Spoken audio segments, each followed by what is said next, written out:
دوستو السلام علیکم ورحمۃ اللہ وبرکاتہ۔ دوستو امید کرتا ہوں آپ خیریت سے ہوں گے۔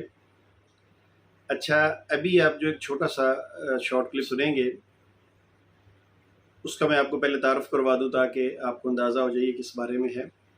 دوستو، ہندوستان کا ہی ایک قصبہ، گاؤں یا شہر کہہ لیں، جس کا نام جونپور تھا، وہاں تقریباً 10ویں ہجری کے اندر ایک شخص اٹھا اور اس نے امام مہدی ہونے کا دعویٰ کیا۔ اس کا نام تھا سید محمد جونپوری، یعنی جونپوری اس علاقے کی وجہ سے نام پڑا، سید اس کی کاز تھی اور اس کا اپنا نام محمد تھا۔ اسی طرح ہندوستان کا ہی ایک شہر، قصبہ یا گاؤں کہہ لیں، جس کا نام تھا قادیان، اس میں بھی ایک شخص اٹھا تقریباً 14ویں صدی ہجری میں۔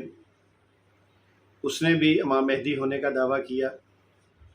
اس نے اور بھی بڑے دعویٰ جات کیے، مگر ہمارا موضوع صرف امام مہدی تک ہے اس وقت اس ویڈیو میں۔ تو اس شخص کا نام تھا مرزا غلام احمد قادیانی۔ قادیانی قادیان سے پڑا، مرزا اس کی کاز تھی اس لیے اس کو مرزا کہا جاتا تھا، اور اس کا نام تھا غلام احمد۔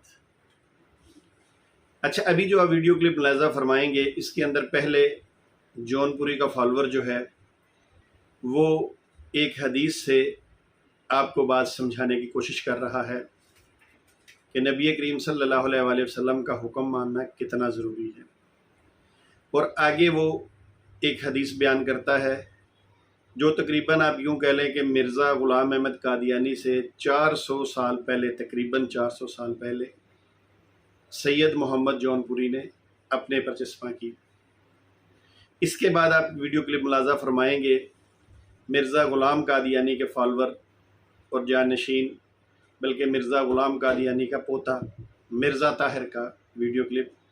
یہ بھی قرآن مجید فرقان حمید سے ایک آیت مبارکہ کا استدلال کرتے ہوئے اس بات کو لے کر آگے چلے، اور آگے جا کر انہوں نے وہی حدیث مبارکہ جو تقریباً 400 سال پہلے محمد جونپوری نے اپنے پر چسپاں کی تھی، اس کو مرزا طاہر نے بھی بیان کیا، اور پھر اس کے آگے وہ بھی اس حدیث کی اہمیت کو بیان کر رہا ہے۔ تو آئیے اب ہم سنتے ہیں کہ حدیث ایک ہے اور مہدی کے دعوے دار یہ دونوں ہیں، اور ایک ہی ملک میں رہنے والے ہیں، وہ بھی اپنی جگہ پر اپنا کام کر رہے ہیں، قادیانی بھی اپنی جگہ پر اپنا کام کر رہے ہیں۔ تو میری قادیانیوں سے یہ ریکویسٹ ہے کہ وہ مرزا طاہر کے اس بیان کو بھی سنیں اور محمد جونپوری کے فالوور کے بیان کو بھی سنیں، اور پھر خود فیصلہ کریں۔ زیادہ تبصرہ اس لیے نہیں کر رہا کہ ویڈیو لمبی ہو جائے گی اور کچھ دوستوں کو دیکھنے میں مسئلہ بنے گا، مگر قادیانی حضرات ضرور اس پہ توجہ فرمائیے۔ تو آئیے پہلے جونپوری کے فالوور کی ویڈیو دیکھتے ہیں، اس کے بعد مرزا غلام احمد قادیانی کے فالوور کی ویڈیو دیکھتے ہیں۔ بہت شکریہ۔ السلام علیکم ورحمۃ اللہ وبرکاتہ۔ انشاءاللہ ایک اور نئی ویڈیو کے ساتھ آپ کی خدمت میں دوبارہ حاضر ہوں گے۔ والصلاة والسلام على امام الاولیاء مہدی الموعود مہدی المعصوم مہدی الخلیفۃ اللہ مہدی المراد اللہ مہدی نصر الرسول، اما بعد۔ اپنی نماز حجرہ میں پڑھ لو، حکم ملا رسول اللہ کا، نماز جمعہ ہے، فرض عین ہے۔ اللہ کا ارشاد ہے قرآن میں، رسول اللہ صلی اللہ علیہ وسلم امام ہے، جانثاران رسول ہیں، صحابہ اکرام ہیں، اللہ کے عاشقین بیٹھے ہوئے ہیں۔ اگر اللہ کے رسول حکم دیتے تو بارش تو کیا چیز تھی، طوفان میں بھی رسول کی اختتام میں نماز پڑھنے کے لیے آ جاتے۔ یہ اللہ کے رسول کے صحابہ کا مقام تھا۔ ذرا غور کریے، بڑی خاص بات کی طرف آپ کو لے جا رہا ہوں۔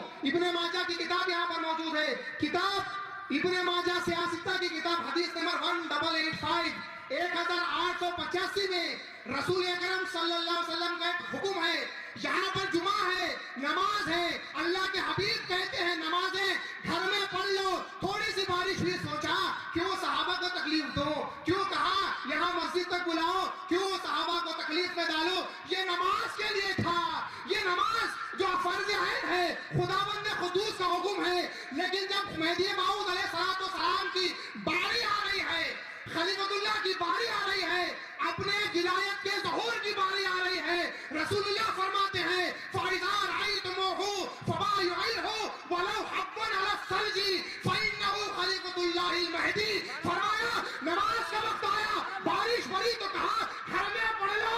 مہدی کی بات آئی تو کہا اگر برف کے پہاڑ بھی تمہارے سامنے آ جائے, جاؤ رینگتے ہوئے جانا, گھٹنوں کے بل گھسیٹ کر جانا, اس کے ہاتھ پر بیعت کرنا, وہ اللہ کا خلیفہ مہدی ہے. نماز کی بات آئی کہا گھروں میں پڑھ لو. مہدی کی بات آئی تو کہا گھروں سے نکل جاؤ, گھروں سے نکل جاؤ. یہ مہدی موعود علیہ السلام کا مقام ہے جو برف کے پہاڑوں پر سے جانا تھا. اس کے بعد ان کو کیا مقام ملا ہوگا؟ آقا بیٹھے ہوئے ہیں.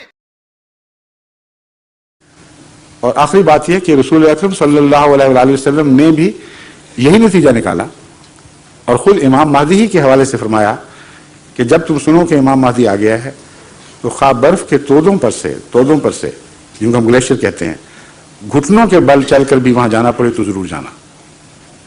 اتنی اہمیت ہے. اور فبایعوہ ہو, ایک حدیث میں آتا ہے فبایعوہ ہو, اس کی بیعت کرو. اب بتائیں ضروری ہو گیا کہ نہیں؟ Like us on Facebook. Contact us on WhatsApp. Subscribe our YouTube channel and